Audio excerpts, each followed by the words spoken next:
Salut à tous les amis et bienvenue sur Carton Rouge TV, très heureux de vous retrouver pour une nouvelle vidéo.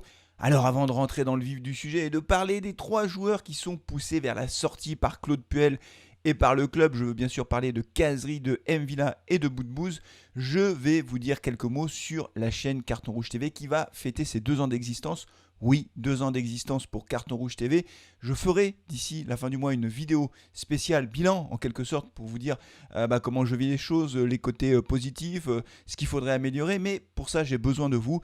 N'hésitez pas à me poser toutes les questions qui vous passent par la tête sur Carton Rouge TV, une espèce de FAQ pour que je puisse alimenter cette vidéo et surtout répondre aux questions éventuelles que vous vous posez. Peut-être que vous en posez, peut-être que vous ne vous en posez pas non plus. Mais en tout état de cause, si vous me posez des questions, ça m'aidera à répondre précisément à vos questions sur Carton Rouge TV. Je le ferai avec beaucoup de plaisir et donc je ferai cette vidéo d'ici la fin du mois. Allez, on rentre dans le vif du sujet avec un nouveau dossier côté stéphanois, enfin un nouveau dossier. Une liste noire pour reprendre le titre de l'équipe, un titre qui a beaucoup fait parler sur les réseaux sociaux, qui a beaucoup fait réagir les supporters stéphanois. Pour la plupart d'entre vous, vous considérez que l'équipe cherche à nuire à l'AS Saint-Etienne en sortant des titres un peu tapageurs comme celui-ci. Je ne rentrerai pas dans ce débat aujourd'hui, ce n'est pas le sujet de cette vidéo, mais je suis un peu plus pondéré que certains supporters stéphanois parce que si liste noire ça peut paraître un peu péjoratif, on a eu les lofters à un moment donné, qu'est-ce qu'il faudrait dire, peut-être les indésirables, bon bref, tout ça c'est pour moi anecdotique. En réalité, ce qui compte c'est de savoir ce que vont devenir ces joueurs, quelle est leur valeur, faut-il réellement les pousser vers la sortie. On parle bien sûr de Khazri, de M'Vila et de Riyad Boudbouz, 3 joueurs qui ont de gros salaires et qui sont donc poussés vers la sortie par l'AS Saint-Etienne. On fait le point sur ces 3 joueurs.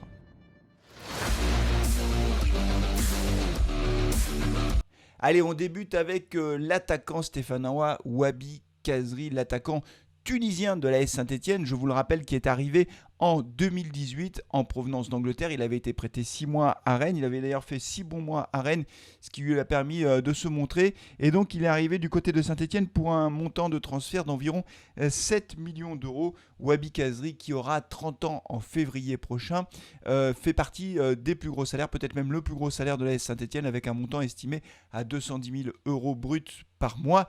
Wahbi Khazri, donc, qui est en quelque sorte celui sur lequel l'AS Saint-Etienne comptait bâtir son attaque lorsqu'il est arrivé. Il a signé un contrat jusqu'en 2022. L'attaquant tunisien, ça veut dire qu'il lui reste donc 2 ans de contrat et Claude Puel lui a signifié qu'il fallait qu'il parte, qu'il trouve un nouveau club parce qu'il ne comptait pas sur lui pour la saison prochaine. Donc c'est un sujet important et c'est pour ça que je souhaite l'aborder, parce que Wahbi Khazri, ce n'est pas n'importe qui, c'est un attaquant international. C'est un attaquant qui a fait une bonne première saison du côté de l'AS Saint-Etienne quand il est arrivé. Il avait marqué 14 buts, 8 passes décisives. On se souvient de son coup de canon face à l'Olympique de Marseille, une frappe magnifique qui n'a laissé aucune chance au gardien marseillais. Et donc Wahbi Khazri qui, moi je le dis, m'avait emballé sur les 6 premiers mois de son contrat à l'AS Saint-Etienne. Je l'avais trouvé bon, voire très bon. Il avait fait une deuxième partie de saison un peu moins bonne, un peu moins décisive. Mais globalement, j'avais trouvé que Wahbi Khazri était un joueur vraiment très impressionnant. Je découvrais ce joueur, je ne le connaissais pas, je le connaissais de nom, j'avais un petit peu suivi son parcours à Bordeaux, mais en Angleterre je l'avais un peu perdu de vue pour être tout à fait honnête, et je trouvais que c'était un attaquant vraiment très intéressant. Et puis à l'intersaison de l'année dernière, je sais pas, il s'est passé un truc, il n'est pas revenu en forme physique, il est revenu un petit peu en surpoids, et il n'a jamais retrouvé son côté décisif. Et c'est vrai que l'arrivée de Claude Puel, qui a remplacé Ghislain Printemps, n'a pas arrangé les choses. J'ai tout de suite senti que Claude Puel ne savait pas où le positionner sur le terrain, et c'est vrai que c'est certainement une des difficultés concernant Wahbi Khazri. Quel est son poste de prédilection? Est-ce qu'il joue en 9? Est-ce qu'il joue en 10? Je pense que c'est plutôt un 9,5, mais ça veut dire qu'il faudrait avoir un attaquant devant lui. Mais alors, s'il joue en 9,5, est-ce qu'il peut avoir un 10 et un 9? Et donc, dans ce cas, il tourne autour de l'attaquant. Moi, à un moment donné, je souhaitais que Robert Berić joue en 9 avec Wahbi Khazri autour de lui. Claude Puel n'a jamais testé réellement cette composition ou ce schéma tactique. Ce qui fait que Wahbi Khazri, aujourd'hui, on ne sait pas où le positionner. En tout état de cause, c'est sûr que ses statistiques ne plaident pas pour lui. Wahbi Khazri, qui a fait vraiment une deuxième saison à l'AS Saint-Etienne beaucoup plus terne. Il n'a pas été non plus aidé par les blessures. Et donc, du coup, aujourd'hui, il se retrouve sur la sellette. C'est vrai que l'AS Saint-Etienne, vous le savez, veut dégraisser, notamment sur la masse salariale. Très, très grosse masse salariale. Claude Puel, sa stratégie, elle est claire. J'avais fait une vidéo là-dessus. D'ailleurs, il faudrait que je pense à la mettre en lien parce qu'à chaque fois que je vous promets de mettre une vidéo en lien, en description, je l'oublie à chaque fois. Donc là, il faut vraiment que je me concentre et que je mette le lien de cette vidéo, la stratégie de Claude Puel. Mais Claude Puel veut compter sur les jeunes, il a fait signer Aouchiche, etc. Et donc les trentenaires, il n'en veut plus et Wabi Kazri fait partie de ceux-ci. Donc il est invité à trouver un nouveau club. Va-t-il réussir à trouver un nouveau club? Bon, ça c'est une vraie question. Honnêtement, je n'ai pas la réponse. Je n'ai pas d'infos particulières, donc je ne vais pas inventer des trucs pour révéler de pseudo-scoop dont je ne sais strictement rien. Ce que je sais, c'est que sa valeur marchande aujourd'hui est estimée par le site Transfer Market à 7 millions d'euros. Il était arrivé pour 7 millions d'euros, hein, donc en gros, sa valeur marchande n'aurait pas baissé. Je suis un peu dubitatif pour tout vous dire, pour deux raisons. La première raison, c'est qu'à partir du moment où on dit qu'un joueur est indésirable, qu'il fait partie d'une liste noire ou que la AS Saint-Etienne dit clairement qu'elle ne compte plus sur lui, bah forcément sa valeur marchande baisse. Il a pris 2 ans aussi, hein, donc à cet âge-là, ce sont des années qui valent cher en quelque sorte. Donc évidemment, quand on a un joueur de 30 ans, bah, il n'a pas la même valeur qu'un joueur de 28 ans. Et donc pour toutes ces raisons, je pense qu'on ne trouvera pas de club prêt à débourser 7 millions d'euros pour se payer Wabi Kazri. Déjà, si on trouve un club à 4 ou 5 millions d'euros, je trouve que ce serait déjà pas mal. On limiterait la casse. Mais après, il y a la question de son salaire. Parce que son salaire, si vous voulez, 210 000 euros par mois, quel est le club aujourd'hui qui va pouvoir se le payer? Et ça, c'est le deuxième point sur lequel je suis très dubitatif. C'est la crise pour le foot français. Le championnat ne redémarrera pas avec les nombres de spectateurs prévus. Donc ça fait des recettes en moins. C'est l'austérité pour tout le football professionnel. Quel est le club qui acceptera de payer 200 000 euros par mois à Kazri, sachant que lui, de son côté, évidemment, il ne veut pas baisser son salaire. Ce n'est pas à 30 ans que vous baissez votre salaire. C'est à cet âge-là que vous touchez votre salaire le plus élevé de votre carrière. Donc évidemment, Wabi Kazri, à qui il reste, je vous rappelle, 2 ans de contrat. Donc je vous laisse faire le calcul. 210 000 euros x 24 mois, vous voyez un peu ce que ça représente. On parle de sommes astronomiques, 4 millions de salaire pour Kazri, brut évidemment. Mais il est évident que l'attaquant tunisien ne va pas faire disparaître ou faire fi de ces 4 millions d'euros de masse salariale. Donc je suis assez dubitatif sur la capacité de Kazri à trouver un club qui va l'accueillir. On verra en tout état de cause sur le plan strictement sportif.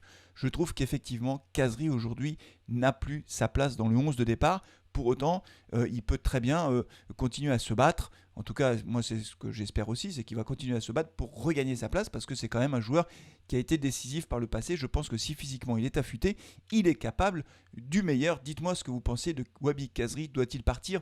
Oui ou non? Je poserai cette question à chaque fois sur les 3 joueurs que je vais évoquer dans cette vidéo.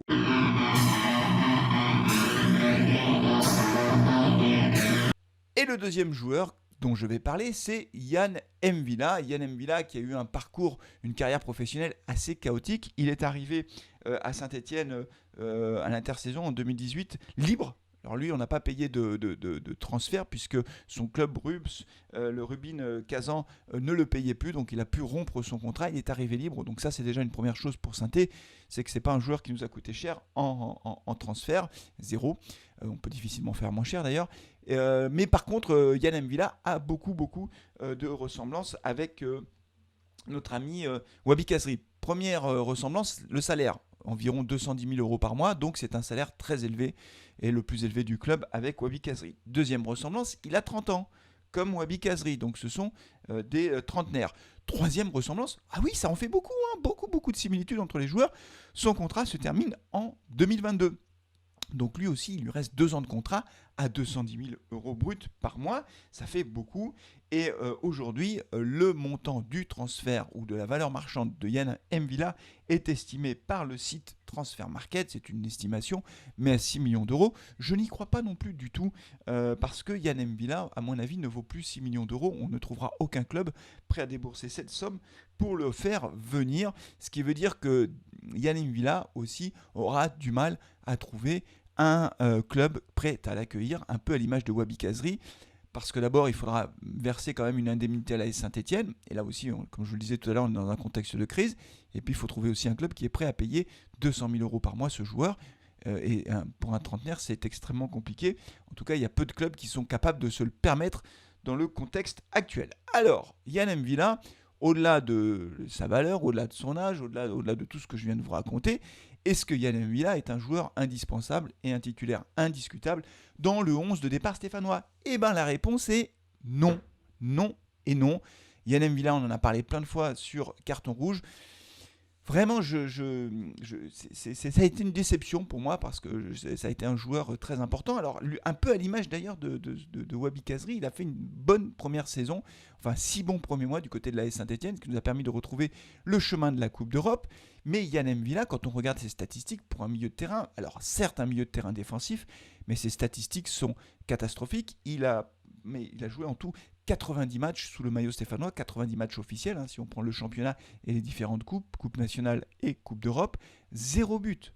0 but en 90 matchs quand tu es milieu de terrain, même si tu es milieu de terrain défensif, c'est que vraiment tu n'es pas du tout décisif. Et sur les passes décisives, justement, il y en a également très peu, je crois, je suis même pas sûr qu'il y en ait beaucoup, enfin bon bref, il n'est absolument pas décisif dans le jeu, ni sur les buts, ni sur les passes décisives. Et puis pire que ça, il ralentit beaucoup le jeu, Yann M'Vila. Alors, il avait une force quand il était au sommet de sa carrière et que sa cote était au plus haut, en 2011-2012, il faisait des transversales exceptionnelles. C'est vrai qu'il est capable de renverser le jeu comme ça, d'un coup d'un seul, de trouver un coéquipier à l'autre bout du terrain avec une passe hyper précise, mais il le fait de moins en moins, je trouve. Et puis surtout, dès qu'il a le ballon, il a tendance à jouer très latéral ou à revenir derrière, ce qui ralentit beaucoup le milieu de terrain stéphanois, ce qui ralentit beaucoup le jeu stéphanois. Et donc, du coup, ça se ressent sur le terrain. Yann M'Vila, aujourd'hui, n'est pas décisif. Alors, peut-il rebondir ou pas? Ça me paraît compliqué parce que clairement, Claude Puel ne compte pas sur lui. Il le lui a dit, il lui a demandé de trouver un nouveau club. Est-ce qu'il va réussir à trouver un nouveau club? Je ne sais pas. Toujours est-il qu'aujourd'hui, dans le 11 de départ stéphanois, mais je ne vais pas en parler aujourd'hui du 11 de départ stéphanois, mais en tout cas, au milieu de terrain, je pense qu'on a des joueurs qui sont plus intéressants. On verra quand Youssouf reviendra. On a Camara aussi qui est pas mal. On a Neyou qui a montré de belles choses. Bref, on a des alternatives aujourd'hui dans le milieu de terrain stéphanois. Donc on verra, mais aujourd'hui, clairement, pour moi, Yann M'Vila ne fait pas partie du 11 de départ. Et je pense que comme on doit alléger la masse salariale, s'il y a une opportunité, le club aura évidemment intérêt à le lâcher, même avec une indemnité de transfert marginale ou anecdotique, puisqu'il ne nous a rien coûté. Dites-moi ce que vous en pensez. Yann M'Vila doit-il partir, oui ou non? C'est la même question que je vous pose. Et je vous propose d'aborder le dernier dossier maintenant, monsieur Riyad Boudbouz.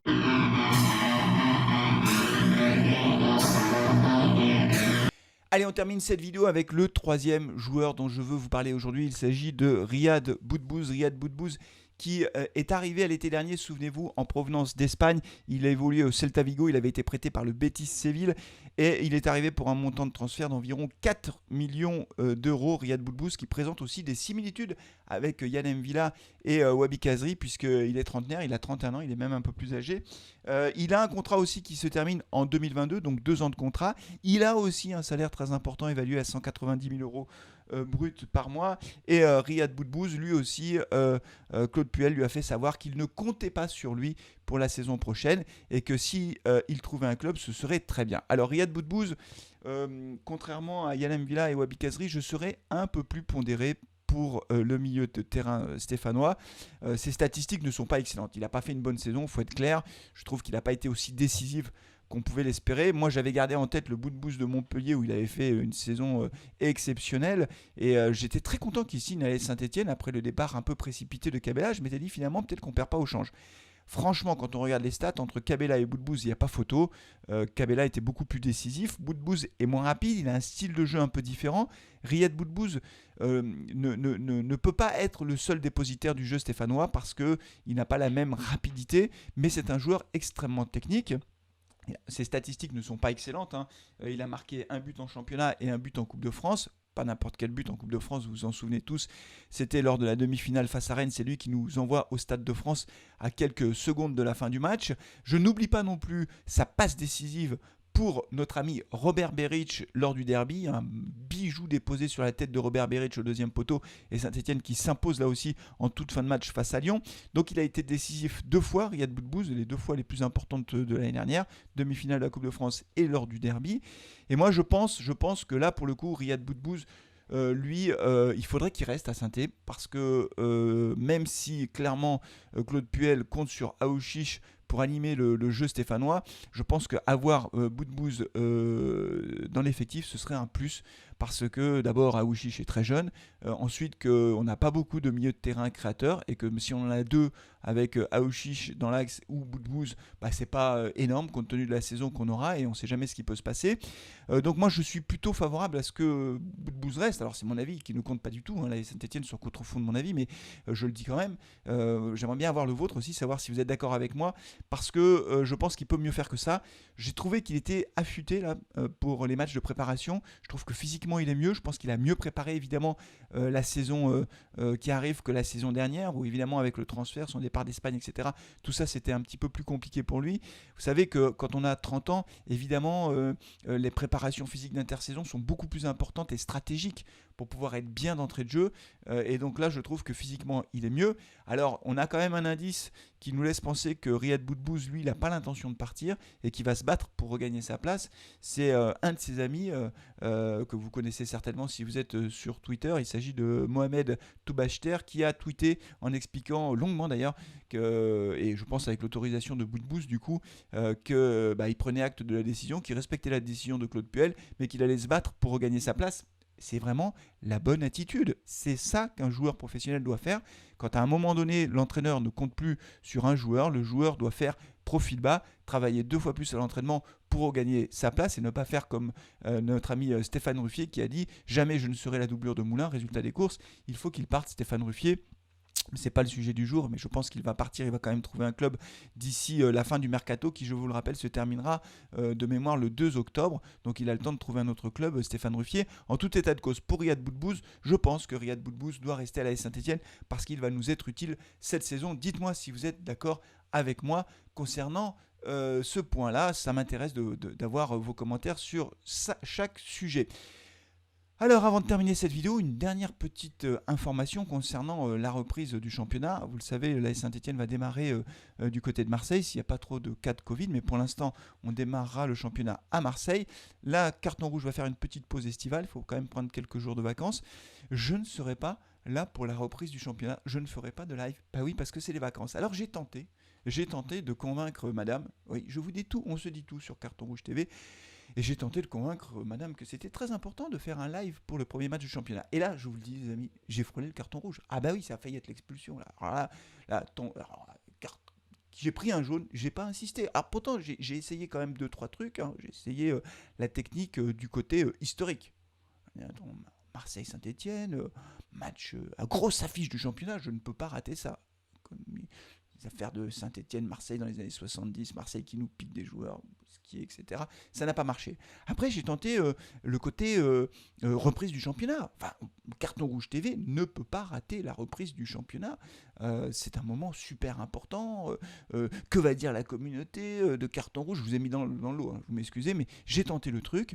Ça n'a pas marché non plus. Bon, bref, donc au bout du compte, évidemment je regarderai le match, évidemment que je ferai un débrief, mais je ne ferai pas de live pour la reprise du championnat. Il faut aussi savoir se ménager un petit peu. Plus sérieusement, oui, c'est important aussi de profiter de quelques jours de vacances. J'en prends pas beaucoup, mais il faut également en profiter. Donc on se retrouvera très vite après la reprise du championnat. D'ici cette première vidéo de championnat avec, on espère, un bon résultat des Verts à Marseille. Prenez soin de vous, prenez soin de vos proches et allez les Verts. Ciao.